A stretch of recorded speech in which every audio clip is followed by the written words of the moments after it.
चार दरवाजे के बंदर वो तोता, जिसमें वो दुष्ट दैत्य त्रिलोकीअसुर का प्राण था। उस तोते तक पहुंचने के लिए विभीषणा को अभी भी चार दरवाजे को पार करना था। राजकुमारी रुद्रलेखा को सही सलामत वापस लाने की घोर प्रतिज्ञा के साथ मन में गहरा विश्वास लिए विभीषणा तीसरे दरवाजे को पार करती हुई हर्षित मन के साथ चौथे दरवाजे की ओर चल पड़ी। ये मुनि अंग्रेज द्वारा दिए गए उस बुद्धि फल का ही कर्मात था कि विभीषणा आसान से आसान और मुश्किल से मुश्किल सवालों का जवाब देती हुई तीन दरवाजे को बिना किसी मुसीबत की पार कर चुकी थी। विभीषणा चौथे जादुई दरवाजे के समीप जा पहुंची थी और उसके सामने भी वही बात दोहराई। अन्य दरवाजों के ही भांति चौथा दरवाजा भी विभीषणा को एक कहानी सुनाना प्रारंभ करता है। सुनो लड़की, एक अयास राजा था जो हर समय बस राज रंग में ही डूबा रहता था। उस राजा का एक दीर्घदर्शी नाम का अत्यंत बुद्धिमान मंत्री था। राजा उस मंत्री के हाथों अपना राज निष्कांत और बिना किसी आपत्ति के भय के पूर्ण विश्वास के साथ सौंप कर खुद केवल और केवल सुख भोग में ही आसक्त रहने लगा। राजा का सारा समय उसकी अति सुंदर रानियों के मध्य ही गुजरता। राजकाज की पूरी जिम्मेवारी छोड़कर राजा रानीवास में ही रमा रहता था। महामंत्री दीर्घदर्शी उसे राज का चिंता भार ग्रहण करते हुए दिन रात एक कर रहा था। फिर भी लोग इस तरह अपवाद फैलाने लगे कि यश केतु तो अब नाम मात्र का राजा रह गया है। मंत्री उसे बरसों में ढालकर स्वयं ही राजस्व का भोग कर रहा है। महामंत्री ने जब लोगों का अपवाद सुना तो उसे बहुत दुख हुआ। एक दिन मंत्री ने अपनी पत्नी मेघाबिनी से कहा, प्रिय, राजा सुख भोग में लिप्त है और मैं उसका कार्यभार संभाल रहा हूँ। फिर भी लोग ऐसा अपवाद फैला रहे हैं कि मैं उसका राज हड़प रहा हूँ। जहाँ अपवाद झूठा भी हो तो बड़ा हानिकारक होता है। जना अपवाद के कारण ही भगवान श्री राम द्वारा सीता को त्यागना पड़ा था। अतः तुम ही मुझे सलाह दो कि ऐसी अवस्था में मुझे क्या करना चाहिए। अपने स्वामी की परेशानी जानकर उस दीर्घ स्वभाव औरत ने नाकलकुल आचरण करने वाली मेघाबिनी ने बोली, महामती, युक्ति पूर्वक राजा से पूछकर आपको तीर्थ यात्रा के बहाने कुछ समय के लिए विदेश चला जाना चाहिए। इस प्रकार निर्भय होने के कारण आपके बारे में जो लोग अपवाद फैल रहा है वो मिट जाएगा और आपके ना रहने पर राजा भी स्वयं अपना राजकाज देखने लगेगा। उसके बाद धीरे धीरे उनका व्यसन भी दूर हो जाएगा। फिर जब आप लौट के आएंगे और मंत्री का पद संभालेंगे तब आपको कोई दोष ना देगा। पत्नी के ऐसा कहने पर मंत्री बोले, तूने ठीक कहा प्रिय, मैं बिल्कुल ऐसा ही करूंगा। मंत्री राजा के पास गया और बातों ही राजा से बोला, राजन, आप मुझे कुछ दिनों के लिए छुट्टी दे दीजिए ताकि मैं तीर्थ यात्रा पर जा सकूं, क्योंकि धर्म में मेरी बहुत आस्था है। मंत्री की बात सुन राजा थोड़ा विचलित होते हुए बोले, ऐसा मत करो मंत्रीवर, तीर्थ यात्रा के बिना भी घर में रहते हुए भी दान आदि करके तुम पुण्य फल प्राप्त कर सकते हो। मंत्री बोले, दान आदि के द्वारा तो अर्थ शुद्धि ही पाई जा सकती है राजन, क्योंकि तीर्थों से अनश्वर शुद्धि प्राप्त होता है। मंत्री जब इस प्रकार राजा को समझाने का प्रयास कर रहा था तभी प्रतिहारी वहां पहुंचा और राजा से बोला, स्वामी, दोपहर का समय हो चुका है, अतः आप उठकर स्नान कर लें। स्नान का समय बीता जा रहा है। ये सुनकर राजा स्नान के लिए उठकर खड़ा हो गया। यात्रा के लिए तैयार मंत्री भी उसे प्रणाम कर कर वहां से चला आया। मंत्री ने घर आकर जैसे तैसे अपने पत्नी को मनाया, क्योंकि वह स्वयं भी उसके साथ चलने का आग्रह कर रही थी। फिर वह अकेला ही यात्रा के लिए चल पड़ा। अनेक देशों में घूमता हुआ और तीर्थों की यात्रा करते हुआ मंत्री पूर्ण देश में जा पहुंचा। उस देश को पार करने के लिए समुद्र से होते हुए यात्रा करनी पड़ता था। अतः मंत्री फिर लगाने वाली एक नाव पर सवार हुआ। नाव जब बीच समुद्र पहुंचा तो मंत्री ने बड़ा ही अद्भुत नजारा देखा। बीच समुद्र एक बड़ा ही सुंदर कल्प वृक्ष जिसके पत्ते सोने के भांति चमचमा रहा था। उस वृक्ष की एक डाली पर अद्भुत आकार वाली अप्सराओं से सुंदर की मालकिन एक सुंदर कन्या लेटी हुई थी। एक मधुर गीत गाई जा रहे थे। कुछ देर गाकर उस कल्प वृक्ष सहित वो अप्सरा समुद्र में विलीन हो गई। मंत्री के आश्चर्य के ठिकाना ना रहा। मंत्री को इस तरह आश्चर्यचकित देख नाविकों ने बोला, श्रीमंत, आप शायद उस कन्या को देखकर आश्चर्यचकित हो रहे हैं। ये उत्तम कन्या तो इस प्रकार अक्सर दिखाई पड़ती है। ये दिखाई देती है और फिर समुद्र में ही विलीन हो जाती है। शायद आपने पहली बार देखा है, इसलिए अचंभित कर रहे हो। हाँ, शायद यही बात है, मंत्री बोले। हाँ, उसी दिशा में देखता हुआ खामोश हो गया। कुछ और अन्य देशों में घूमते हुए मंत्री को जब काफी समय गुजर गया, तो अंततः वो वापस अपने देश के लिए रवाना हो गए। लंबी राह तय करके जब मंत्री अपने अंग देश के निकट पहुंचा, तब नगर के बाहर आए कुछ गुप्तचरों ने उन्हें देखा, जिन्हें राजा यश केतु के खोज खबर लेने के लिए पहले से ही नियुक्त कर रखा था। गुप्तचरों ने जाकर राजा को खबर पहुंचाया। मंत्री के बिछड़ने से राजा दुखी था, अतः वह स्वयं अपने अगवानी हेतु नगर के बाहर पहुंचा और उसके गले लगकर उसका अभिनंदन किया।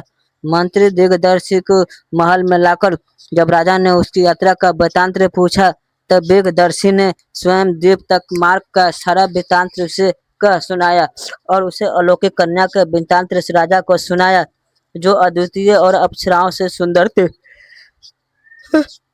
उस कन्या के वृतांत सुनकर राजा बहुत प्रसन्न हो उसके बिना अब उसे अपना जीवन निष्फल जान पड़ने लगा। राजा तुरंत मंत्री को एकांत में लेकर गया और बोला, उस कन्या के देखे बिना मैं जीवित नहीं रह सकूंगा, अतः मैं तुम्हारे बताए मार्ग से उसके पास जाता हूँ। तुम ना तो इसके काम मुझे रोको और ना ही मेरे साथ चलो। मैं छिपकर अकेला ही वहां जाऊंगा। तुम मेरे राज की रक्षा करना, मेरी बात तुम टालना नहीं, अन्यथा तुम्हें मेरे प्राणों से हाथ धोना पड़ेगा। राजा ने अपनी बात के विरोध में मंत्री को कुछ कहने तक का मौका ना दिया और उसे बहुत दिनों से उत्सुक उसके परिजनों के पास भेज दिया। घर लौटकर पत्नी से मिलकर हंसी खुशी भरे वातावरण के होते हुए भी मंत्री दीर्घदर्शी उदासी रहा, क्योंकि जब स्वामी जब साथ कार्य को तत्पर हो तो मंत्री कैसे खुश रह सकता है। अगले दिन राजा मंत्री को अपना राजभार सौंपकर रात को तपस्वी का भेष धारण कर नगर से बाहर निकले। मंत्री के बताए मार्ग अनुसार कई देशों को यात्रा करते हुए राजा आखिरकार कई दिन बाद वो पौंद्र देश पहुंच ही गया। अत्यंत उत्सुक होता हुआ राजा फिर लगाने वाली नाव पर सवार हो गया। जहाज जब बीच समुद्र में पहुंचा, तब जल के भीतर से वही कल्प वृक्ष निकला, जिसके स्कंध पर वही अप्सराओं से कन्या लेटी हुई गीत गा रही थी। राजा ने जब उसे देखा तो देखते ही रह गए, पर कुछ ही देर पश्चात वो कन्या वृक्ष सहित समुद्र में विलीन हो गई। उस सुंदरी के आंखों के सामने विशाल होना राजा को समझ में नहीं आ रहा। उस राजा को पीछे पीछे समुद्र में कूद पड़े। राजा यश केतु को उस महासमुद्र में अकस्मात एक अलौकिक नगर दिखाई पड़ा। ये देखकर बहुत आश्चर्यचकित रह गए। उस भव्य नगर में घूमते घूमते राजा उस सुंदरी को खोजने लगे, किंतु वह उसे कहीं नहीं दिखाई न दी। तब वह एक ऊंचे मणि भवन पर चढ़ गया और उसका द्वार खोलकर भीतर जा पहुंचा। भीतर उसने एक उत्तम रत्न वाले बिस्तर पर सिर से पांव तक चादर हुए किसी को सोते हुए देखे। कहीं यही तो नहीं है, ऐसा सोचते हुए जैसे ही उसके मुंह से चादर हटाया, उसने अपने मनचाही स्त्री को ही देखा। मुख से चादर हटते ही वो सुंदरी हचकचाकर उठ बैठी और घबराई हुई नजरों से राजा को देखने लगी। फिर उसने राजा से पूछा, आप कौन है और इस अगम से आप कैसे आप पहुंचे? आपके शरीर पर तो राज चिन्ह अंकित है, फिर आपने ये तपस्वी का भेष क्यों बना रखा है? तब राजा ने अपना परिचय दिया और राजा को आने का उद्देश्य भी बता दिया। फिर राजा ने उस सुंदरी से अपना परिचय देने को कहा। सुंदरी बोली, हे महाभाग, मैं विद्याधरों के राजा सौभाग्यशाली मृगांक सिंह की कन्या मृगांगवती हूँ। मेरे पिता न जाने किस कारण से मुझे इस नगर में अकेले छोड़कर नगर वासियों सहित न जाने कहाँ चले गए। इसलिए सुनी बस्ती में जीना लगने के कारण मैं समुद्र पर उतरकर यांत्रिक कल्प वृक्ष पर भरे गीत गाया करती हूँ। मृगवांत्रवती के ऐसा कहने पर राजा ने उसे अपनी प्यार भरी बातों से इस तरह से रिझाया कि प्रेमवश होकर उसी समय उस बीच राजा की पत्नी बनना स्वीकार कर ली। उन दोनों ने वहीं तुरंत गंधर्व विवाह कर लिया। विवाह पश्चात राजा उस सुंदरी के यानी कि मृगांकवती के साथ बड़े ही सुख चैन से कुछ दिनों तक समुद्र की थाह में बसे उसी भव्य नगर में रहते रहे। फिर एक दिन राजा ने मृगांगवती से वापस जाने का मार्ग पूछा, तो सुंदरी द्वारा बचाए जाने राजा ने उस सुंदरी के गले में हाथ डाला और भव्य नगर के बीचों बीच बने उस तालाब में कूद पड़ा, जिससे वह सुंदरी के साथ अपने नगर के उद्यान के तालाब में जा निकला। वहां अपनी प्रिया के साथ आए राजा को उद्यान के मालियों ने देखा और प्रसन्न होते हुए उन्होंने मंत्री दीर्घदर्शी को इस बात की सूचना पहुंचाई अपनी इच्छित स्त्री को साथ लेकर आए राजा को मंत्री बड़े ही आदर के साथ राजमहल में ले गया। मंत्री ने अपने मन में सोचा, राजा ने इस अलौकिक स्त्री को कैसे प्राप्त कर लिया, जिसे मैंने एक क्षण मात्र के लिए आकाश में जिसके ललाट पर कुछ लिख देता है, वो कितना ही असंभव होने पर भी अवश्य प्राप्त कर लेता है। फिर भी मंत्री ने जब राजा से उस सुंदरी को प्राप्त करने की के बारे में पूछा, तो राजा ने बड़ी प्रसन्नता पूर्वक बतला दिया और बोले, अपने प्रिया को मैं इतनी कष्ट उठाकर यहाँ लाया हूँ, अब वो हमेशा यहीं रहेगी। उस दिन दीर्घदर्शी जब अपने घर वापस आया, तो उसी रात सोते समय हृदय फट जाने से उसकी मृत्यु हो गई। इतनी कथा सुनाकर चौथा दरवाजा बोले, बताओ लड़की, राजा यश केतु का उद्धार होने पर भी उसके महामंत्री दीर्घदर्शी का हृदय क्यों विद्यमान हो गया? क्या उसका हृदय इस शोक से फट गया कि उसे वो अलौकिक स्त्री नहीं मिल सकी, कि फिर वो राज की इच्छा रखता था और राजा के वापस लौट आने का दुख उसे बर्दाश्त ना हुआ? अत्यंत विडंबना भरे इस प्रश्न का बड़े सहज भाव से उत्तर देते हुए विभीषणा बोली, हे दरवाजे, उत्तम चरित्र वाले उस मंत्री श्रेष्ठ के लिए इन दोनों में से कोई भी बात उचित नहीं जान पड़ता। इसके विपरीत उसने ये सोचा होगा कि जो राजा के साधारण स्त्री में लिप्त होकर राज को भूल गया था, अब उस अलौकिक स्त्री के आने पर उसका हाल क्या होगा। मंत्री ने राजा को फिर से राजकाज संभालने के लिए जितना प्रयत्न किया, जितना वह देश विदेश घुमा फिरा, आखिरकार सब उल्टा ही पड़ गया।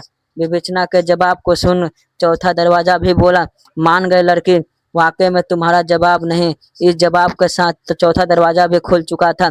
अब उस दुष्ट दैत्य त्रिलोकियासुर का अंत का बीच सिर्फ 3 दरवाजे का खड़ा था। विवेचना आत्मविश्वास के साथ उत्सुकता वक्त 5वें दरवाजे के पास पहुंची। 5वां दरवाजा एक अदमसी लड़की को यहाँ तक पहुंचा देख आश्चर्य से चकित था। प्रारंभिक वार्ता के बाद 5वां दरवाजा भी विवेचना को अपनी गुत्थी रूपी कहानी सुनाना प्रारंभ किया। एक राजा की 3 पत्नियां थी। तीनों ही पत्नियां अत्यंत सुंदर थी। उन तीनों में से बताना बहुत ही मुश्किल था कि कौन सी रानी अधिक सुंदर है और कौन सी कम। राजा धर्मध्वज को अपनी तीनों पत्नियां इंद्रलेखा, तारावली और मेघावती समान रूप से प्रिय थी। राजा उनके साथ रहकर बड़े आनंद पूर्वक अपने राज्य का संचालन करता था। एक बार जब बसंत काल का उत्सव आया, तब वो राजा अपने तीनों पत्नियों के साथ पूजा करने के लिए उद्यान में गया। बाग में फूलों से बहती लताएं बिखर रहा था। वो बिल्कुल कामदेव की धनु के समान लग रहा था। भंवरे बहुत मस्ती के साथ फूलों का रस पान कर रहा था। इस अत्यंत लुभावना वातावरण को बीच बड़ी मस्ती के साथ राजा अपने तीनों पत्नियों के साथ क्रीड़ा कर रहे थे। राजा ने खेल ही खेल में रानी इंद्रलेखा की चोटी पकड़कर खींचा, जिससे उसका कानों पर से कमल का फूल खिसक कर उसकी गोद में आ गिरा। गोद में गिरे उस पुष्प मात्र से ही अत्यंत कोमल रानी इंद्रलेखा की जांघ पर घाव हो गया और वो हाय हाय करती हुई मूर्छित हो गई। ये देखकर राजा घबरा गए। उसने तुरंत जल मंगवाकर पानी के कुछ छींटे रानी के मुंह पर मारे, तो रानी होश में आई। अनंतर राजा उसे अपने महल में लाए और राजवैद्य से उसका उपचार करने का बोला। वैद्य तत्काल ही रानी का उपचार में जुट गए। उस रात इंद्रलेखा की हालत देखकर राजा अपने दूसरी पत्नी तारावली के साथ चंद्र प्रसाद नामक अपने दूसरे महल में गया। वहां तारावली राजा की गोद में सो गई। सोती हुई रानी के वस्त्र थोड़े इधर उधर हो गए, जिस कारण उसके शरीर पर खिड़की की जालियों से होकर चंद्रमा के किरणों पर पड़ गई। किरणों के स्पर्श मात्र से ही अत्यंत नाजुक रानू तारावली जाग उठी और हाय जल गई, कह गई, जल गई। अचानक पलंग से उठकर अपने अंग मलने लगी। घबराकर राजा भी उठ बैठा। राजा ने देखा तो पाया कि राना तारावली के उस अंग पर सचमुच ही फफोले पड़ गए थे। राजा ने तुरंत परिचारिकाएं बुलाया। परिचारिका यानी सेविका को बुलाकर रानू को गीलो कमल पत्र की सेज बिछाई और उसके शरीर पर चंदन का लेप लगाया। इसी बीच राजा की तीसरी पत्नी यानी रानी मृगांगवती जाग उठी। तारावली के कच्छ से आती आवाज सुनकर उसकी नींद उचट गई थी। राजा के पास जाने की इच्छा से वो अपने कच्छ से निकलकर तारावली के कच्छ की ओर चल पड़ी। अभी वह कुछ ही कदम चली थी कि उसने दूर से ही किसी घर धान कूटे जाने की आवाज सुनी। मूसल की आवाज सुनकर वो बिगड़ उठी और हाय मरी कहकर मार्ग में ही बैठ गई। पर परिचारिकाओं ने जांच की तो उन्होंने हथेलियों पर काले गहरे धब्बे दिखे और परिचिकाओं धरती ही राजा के पास पहुंची और सारा वृत्तांत राजा को कह सुनाई। सुनकर राजा भी घबराए और तुरंत ही अपनी रानी की हालत देखने के लिए उसके पास आया। रानी के पास पहुंचकर राजा धर्मध्वज ने पूछा, प्रिय ये क्या हुआ? तो आंखों में आंसू भरकर रानी मृगांकवती ने राजा को अपने दोनों हाथ दिखाते हुए बोली, स्वामी, मूसल की आवाज सुनने से मेरे हाथों में ये निशान पड़ गए हैं। रानी की बात सुनकर आश्चर्य और विशाल में पड़े राजा ने उसे हाथों पर दाह का शमन करने का चंदन आदि का लेप लगवाया। राजा सोचने लगा, मेरी एक रानी को कमल को गिरने से घाव हो गया, दूसरी को चंद्रमा के किरणों से अंग जल गया और तीसरी को हाथों में मूसल की ध्वनि सुनने से मात्र से ही ऐसा निशान पड़ गया जैसे पता नहीं उस भारी मूसल से कितने ही दिन काम किया हो। देवलोक से मेरी इन प्रियाओं को विचित्र गुण इनके दोष का कारण बन गया।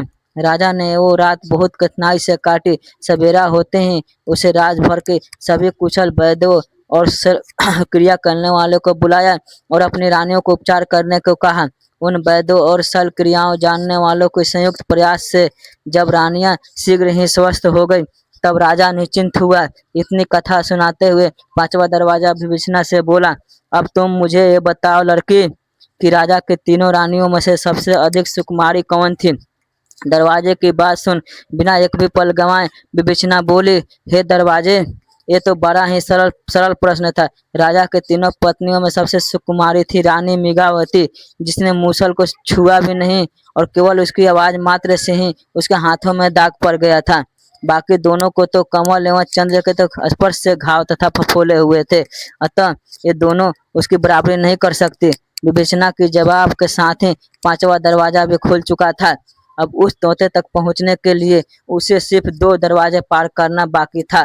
प्रिय दर्शकों, अभी अकेला ही काम करने वाला हूँ तो कहानी थोड़ा 1-2 दिन लेट हो जाता है। कहानी बनाने में दोस्तों बहुत टाइम लगता है दोस्तों, इसलिए आप लोग से दोस्तों बार बार गुजारिश है, चैनल को सब्सक्राइब कर लीजिए और वीडियो को लाइक कीजिए और शेयर कीजिए। सब्सक्राइब जरूर कीजिए दोस्तों। जय हिंद।